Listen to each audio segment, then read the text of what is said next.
Now, Israel's Security Cabinet is expected to meet later today, and this after Israeli Prime Minister Benjamin Netanyahu had called off the vote on the proposed ceasefire agreement with Hamas. Now, some of the far-right leaders warned that the deal is reckless and saying that it will actually erase the achievements of the war. Meanwhile, South African government has called for the implementation of a just and lasting peace solution that ensures the human rights of both Palestinians and Israelis are protected. Khayelihle Khumalo joins us now here in studio for the latest.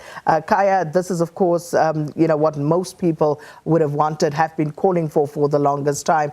And again, it almost comes quite suddenly, given what has happened, what has gone before in 15 months leading up to this. Well, very much so, Sakina, especially when you go back to the 7th of October in 2023 with the incursion by Hamas and then, the destruction that we have seen in Gaza, but also the subsequent developments in terms of trying to get a permanent solution, where we've seen so many successive meetings being held in Doha, in Egypt, the shuttle diplomacy, Antony Blinken, the outgoing U.S. Secretary of State, really reaching out to the parties, but also just in essence, really a lot of the parties also demonstrating that in order to really have a permanent peace in the parts of the world, what is important is for the Palestinians to have their own self-determination, to have their own sovereign state. At least those are some of the issues that have been raised by South Africa.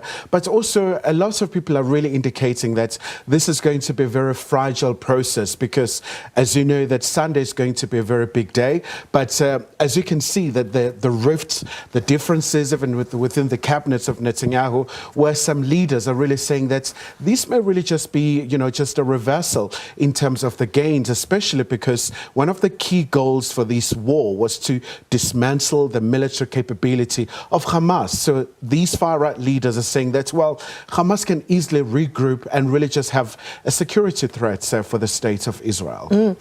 Let's take a closer look at the details now of the ceasefire agreement. What is very important, obviously, it's going to be staggered into three approaches. So initially, we're going to see the release of, the Israeli captives, and then obviously the exchange of the Palestinian prisoners who have been languishing, of course, in the Israeli prisons as well. But what is very interesting in this regard is that, for example, in terms of the delayed, in terms of these processes, for example, you have the Israeli authorities saying that there has been a bit of a backtracking from the side of Hamas in terms of really just the nitty-gritty of the details. Of course, Hamas has denied those allegations, saying that they are fully committed into this deal. But then obviously what's going to be a very critical aspect, it's the very third layer of this particular agreement, where we're going to see the release of the dead bodies from Gaza. In terms of the identity, it's going to be a very tough one, given the fact that it's been a very lengthy period. 15 months of this particular conflict, but also in terms of the identification, especially because it's not only just Israelis here, some foreign nationals, some Americans, some people from Argentina, and many other parts of the world who are caught up here. Very interesting because, it takes you back to the preconditions that were settled upon, because as you say, it's a 15-month war.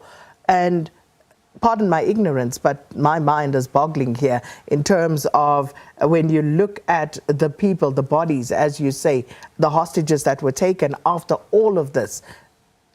Do they know where those bodies are? I suppose there's going to be a starting point, especially because, with the ground invasion, with the aerial bombardment in Gaza, where Israel at some point has been really at the forefront here, it's going to be really a massive challenge in terms of making sure that they get into this point. But also for the people of Gaza, I suppose the reconstruction phase as well, where quite a number of facilities are affected. The education system is on the brink of collapse. The healthcare facilities have been targeted.